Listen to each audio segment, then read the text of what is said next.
Hello every one. آج کی اس video میں 1947 سے لے کر کے 1954 تک کی جو پاکستان کے اندر امپورٹنٹ پولیٹیکل چینجز ہوئیں میں ان کو ڈسکس کروں گا، کیونکہ جب ہم اپنی ایگزسٹنگ پولیٹیکل سچویشنز کو دیکھ رہے ہوتے ہیں تو ہمارے لیے ضروری ہے کہ ہم جانتے ہوں کہ ہمارے جب بگننگ ہوئی پاکستان بننے کے بعد ہمارے پاکستان کی اندر پولیٹیکل کیا سینیریو کیا تھا اور وہاں پر کن چیزوں نے ہمارے لیے مسائل کو بڑھایا، تو وہ میں آج ڈسکس کرتا ہوں. میں 1600 سے لے کر کے 1947 تک کی جو امپورٹنٹ کانسٹیٹیوشنل اور پولیٹیکل چینجز تھیں وہ میں اپنے چینل کے سٹارٹ کی چار ویڈیوز میں ڈسکس کر چکا ہوں. تو آج میں ڈسکس کرتا ہوں 1947 سے آن ورڈز کہ کیا ہوا. تو جیسا کہ پاکستان بننے کے بعد قائد اعظم محمد علی جناح نے جو پوسٹ تھی گورنر جنرل کی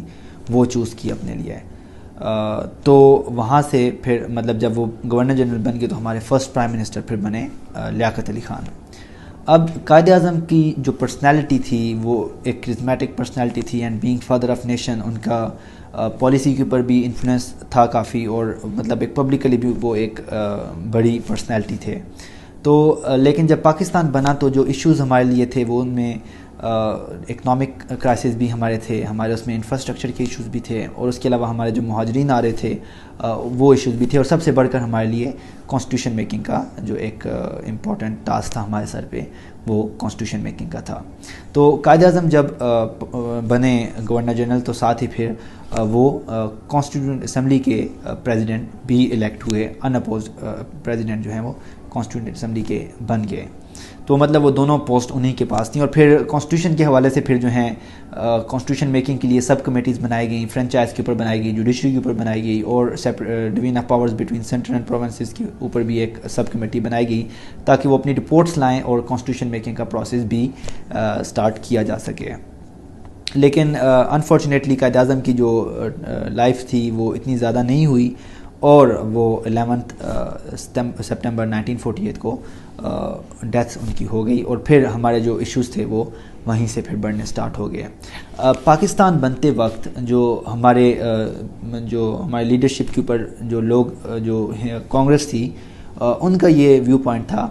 کہ پاکستان ایز اے اسٹیٹ زیادہ دیر تک سروائیو کر نہیں سکتا، کیونکہ ان کے اکنامک کرائسز اتنے ہیں، ان کے باقی مسائل اتنے ہوں گے کہ یہ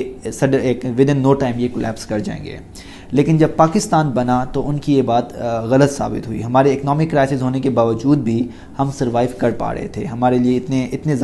زیادہ مسائل نہیں تھے جتنے وہ ایکسپیکٹ کر رہے تھے.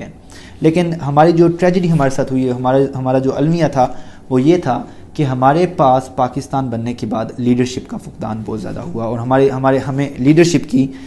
کمی نے زیادہ ہمیں نقصان پہنچایا. قائد اعظم جو ہیں جب ان کی ڈیتھ ہوئی تو پھر جو خواجہ ناظم الدین تھے وہ اس وقت پارٹی کے ایک ممبر تھے اور مسلم لیگ کے ممبر تھے، اور وہ پھر بن گئے گورنر جنرل. اور جو کانسٹیٹیوئنٹ اسمبلی کے جو پریزیڈنٹ قائد اعظم تھے، اور جب ان کی ڈیتھ ہوئی تو پھر مولوی تمیز الدین خان جو ہیں وہ کانسٹیٹیوئنٹ اسمبلی کے پریزیڈنٹ بنے، اور پھر 1954 تک مولوی تمیز الدین خان جو ہیں وہ اسی اسمبلی کے پریزیڈنٹ رہے. لیکن جب ان کی اسمبلی ڈیزالو کی غلام محمد نے تو وہ وہاں سے ان کی اسمبلی ٹوٹی. لیکن اب یہاں تک یہ ہے کہ 1948 میں گورنر جنرل بن گئے خواجہ ناظم الدین، اور پرائم منسٹر تھے لیاقت علی خان. اب اگر ہم لیاقت علی خان کی پرسنالٹی کو دیکھیں تو ڈیفینیٹلی ان کا ایک بڑا نام ہے، لوگوں کے اوپر ان کا ڈیفینیٹلی ایک ان کی امید تھی. لیکن قائد اعظم کے حوالے سے اگر ہم دیکھیں تو وہ بالکل بھی ایک اسٹرانگ پولیٹیشین نہیں تھے جتنے کہ قائد اعظم تھے، جتنی ان کا قائد اعظم کا دور اندیشی تھی، یا جتنے وہ پولیٹیشین تھی یا اسٹیٹس مین شپ تھی ان کے اندر، وہ لیاقت علی خان کے اندر نہیں تھی. لیکن پھر بھی ایک لیڈرشپ ہمارے سر پہ تھی جن کے اوپر کافی امیدیں لوگوں نے لگائیں، اور پھر انہوں نے مطلب کوشش کی کہ وہ ان چیزوں کو کور کر سکیں. اب جب لیاقت علی خان پرائم منسٹر تھے تو اس وقت ایک چیز ہوئی. وہ چیز یہ تھی کہ جب پاکستان آزاد ہونے کے بعد مسلم لیگ جس نے پاکستان کے لیے سب سے زیادہ اسٹرگل کی تھی، ان کے پاس دو آپشنز تھے. ایک تو یہ کہ وہ پارٹی کو as a Muslim league as a party کو گورنمنٹ سے سیپریٹ رکھیں. تو اس وقت سٹارٹ میں جب پاکستان بننے کے بعد یہی ویو پوائنٹ اڈاپٹ کیا گیا کہ پارٹی کو ہم سیپریٹ رکھیں گے گورنمنٹ سے. لیکن جب قائد اعظم کی ڈیتھ ہوئی اور وہ پارٹی کے اندر ایسے کرائسس ہوئے اور جب لیاقت علی خان جب پرائم منسٹر بنے تو یہ ویو پوائنٹ سامنے آیا کہ اب ہمیں پارٹی کو وہ پرانا ویو پوائنٹ کے اندر موڈیفیکیشن کرنی چاہیے, اس کو چینج کرنا چاہیے. تو پھر یہ ہوا کہ Liaquat Ali Khan along with being prime minister of Pakistan elect ہوئے, مسلم لیگ کے پریزیڈنٹ بھی وہ بن گئے. تو اب مطلب وہ ایک طرف تو پرائم منسٹر تھے, دوسری طرف ایک پولیٹیکل پارٹی جو کہ مسلم لیگ تھی اس کے پریزیڈنٹ بھی بنے. اب وہ کیس دونوں ساتھ ساتھ وہ چلاتے رہے اور انہوں نے کوشش کی کہ وہ ملک کے اندر کافی جو بہتری جتنی لا سکتے ہیں وہ لائیں. اور پھر اس میں جو ان کی امپورٹنٹ ایک کانسٹیٹیوشنلی اگر ہم دیکھیں تو وہ 1949 میں ایک آبجیکٹیو ریزولوشن لائے تھے کہ ہمارے آنے والے آئین کی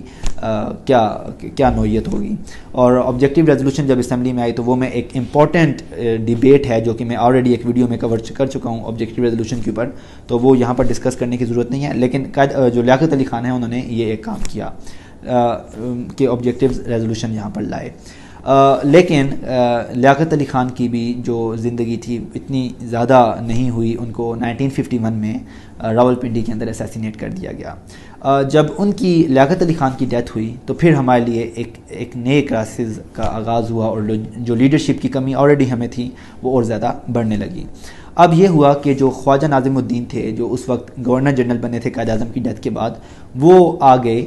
پرائم منسٹر کی پوزیشن کے اوپر. اور وہاں پر پھر یہ ٹریجڈی ہوئی کہ جو گورنر جنرل کی پوسٹ تھی وہاں پر ایک بیوروکریٹ کہ جن کا عوام کے ساتھ اور آئیڈیالوجی کے ساتھ کوئی خاص لینا دینا بھی نہیں تھا, ان کو گورنر جنرل کی پوسٹ ملی اور وہ بن گئے پاکستان کے گورنر جنرل. اور پھر جو انہوں نے لیٹر آن کام کیے وہ آج تک ہم ان کا خمیازہ بھگت رہے ہیں. غلام محمد جب گورنر جنرل بنے اور خواجہ ناظم الدین جب پرائم منسٹر بنے تو وہاں پر ان دونوں کے درمیان پاور کے اوپر ایک ٹگ آف وار سٹارٹ ہونے لگا, کیونکہ خواجہ ناظم الدین نے وقت گزارا تھا لیاقت علی خان کے ساتھ ایز اے پرائم منسٹر تھے جب لیاقت علی خان, تو انہوں نے دیکھا کہ پرائم منسٹر کس طریقے سے پاور کو یوز کر رہے ہیں اور لیاقت علی خان کیسے پالیسی کو انفلوئنس کر رہے ہیں. تو انہوں نے بھی کوشش کی, ان کی بھی یہ خواہش تھی کہ وہ انڈیپینڈنٹلی افیئرس کو دیکھیں. لیکن جیسا کہ میں نے بتایا کہ جو غلام محمد تھے وہ ایک ان کا ایسا پولیٹکس کے ساتھ یا آئیڈیالوجی کے ساتھ ایسا کوئی زیادہ لگاؤ نہیں تھا, وہ ایک پاور اورینٹڈ پرسن تھے. تو انہوں نے زیادہ سے زیادہ انٹرفیئرنس کرنے کی کوشش کی. ان کی کوشش ہوتی تھی کہ وہ ہر چیز میں مداخلت کریں, وہ اپنے انفلوئنس کو زیادہ بڑھائیں. تو خواجہ ناظم الدین اس چیز سے بہت تنگ ہوتے تھے, وہ اس چیز کو پسند نہیں کرتے تھے. تو انہوں نے ان دونوں کے درمیان پھر ان چیزوں کے اوپر کلیشز سٹارٹ ہوئے اور دونوں مطلب ایک دوسرے کے اندر ہی اندر ان کی ایک جنگ جو ہے پاور کی چلتی رہی. تو پھر ہوا یہ کہ 1953 میں پنجاب کے اندر اینٹی احمدی موومنٹ سٹارٹ ہوئی. لوگوں نے ڈیمانڈس کی کہ احمدیز کو آپ نان مسلم ڈکلیئر کریں, اور پھر وہ ایجیٹیشن انتہائی عروج پہ پہنچ گئی سرٹن وجوہات کی بنا پر. تو جو خواجہ ناظم الدین تھے ان کی گورنمنٹ بھی اس کو کنٹرول نہیں کر پا رہی تھی, اور پنجاب کے اندر بھی جو انتہائی زیادہ مسائل ہوئے, پنجاب کی جو گورنمنٹ تھی اس کے اندر پروونشل وہ بھی اس کو ٹیکل نہیں کر پائی. تو پنجاب کے اندر پھر مارشل لا لگایا گیا, اور پھر اسی گراؤنڈ کو یوز کرتے ہوئے غلام محمد نے, وہ آلریڈی ان سے تنگ تھے,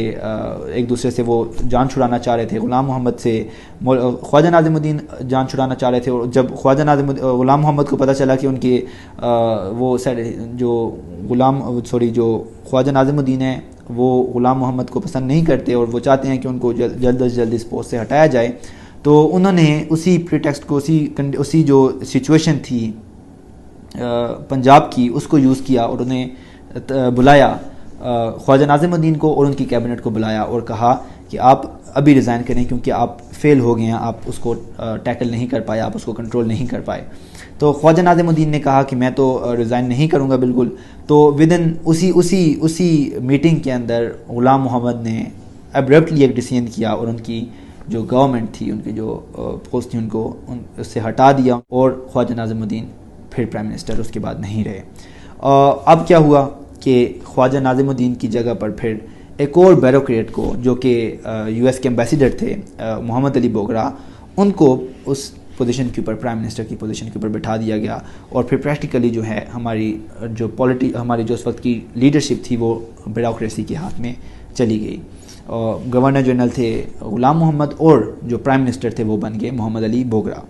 محمد علی بوگرا چونکہ مسلم لیگ کے ایسا ان کے ساتھ کوئی تعلق نہیں تھا مسلم لیگ کے ساتھ، اور مسلم لیگ جو ہے چونکہ لیاقت علی خان کے ٹائم میں پھر اس کا اور گورنمنٹ کا وہ ایک ہی ساتھ وہ چل رہے تھے، ساتھ ساتھ چل رہے تھے دونوں. تو جب خواجہ ناظم الدین کو ہٹایا گیا پرائم منسٹر کی پوسٹ سے، تو پھر مسلم لیگ کے جو اندر سچویشن تھی، انہوں نے اندر کے جو مسلم لیگ کے جو لوگ تھے انہوں نے کہا کہ اب ان کو پریزیڈنٹ کی پوسٹ سے بھی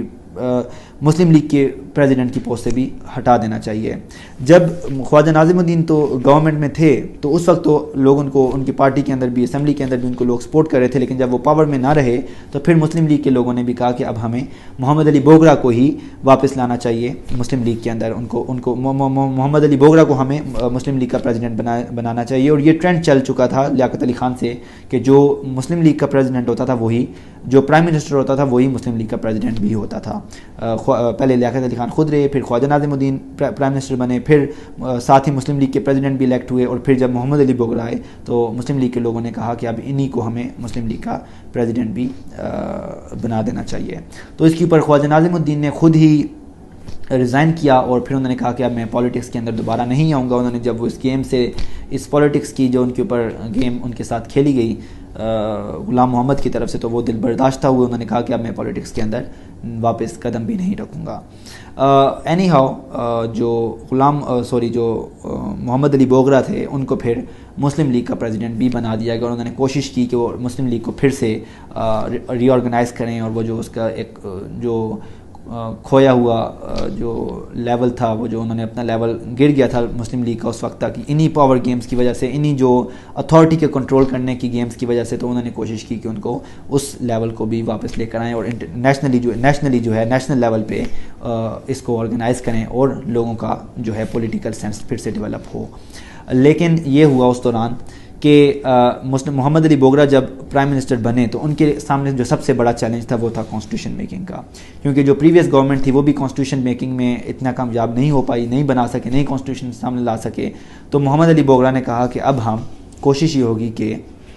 25 دسمبر 1954 تک ہم کانسٹیٹیوشن لے کر آئیں سامنے. لیکن اس سے پہلے ایک یہ ہوا کہ جب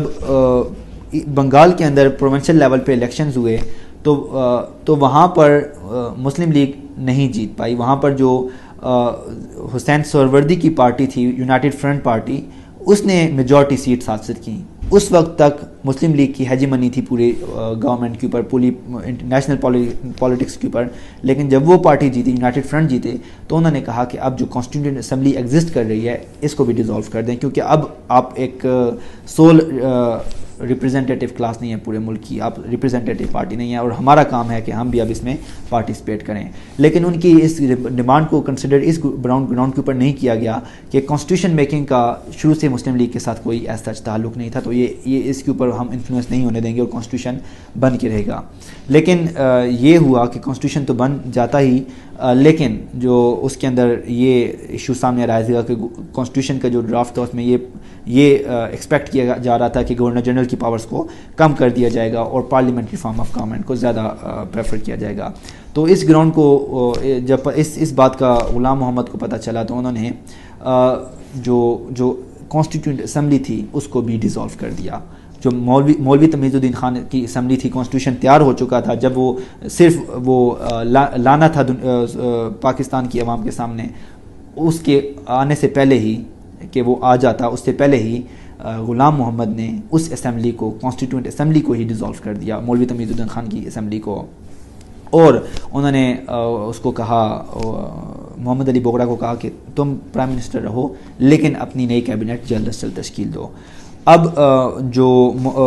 اسمبلی ڈیزالو ہوئی، کانسٹیٹیوئنٹ اسمبلی ڈیزالو ہوئی مولوی تمیز الدین خان کی، اس کے اوپر پھر وہ اس کیس کو لے کر گئے سندھ چیف کورٹ کے پاس. تو وہ پھر ایک بہت امپورٹنٹ کیس ہے، کانسٹیٹیوشنل کیس ہے، پاکستان کی ہسٹری کا ایک انتہائی اور جو موسٹ امپورٹنٹ کیس ہے وہ مولوی تمیز الدین خان کیس ہے. اس کو میں اپنی آنے والی ویڈیو میں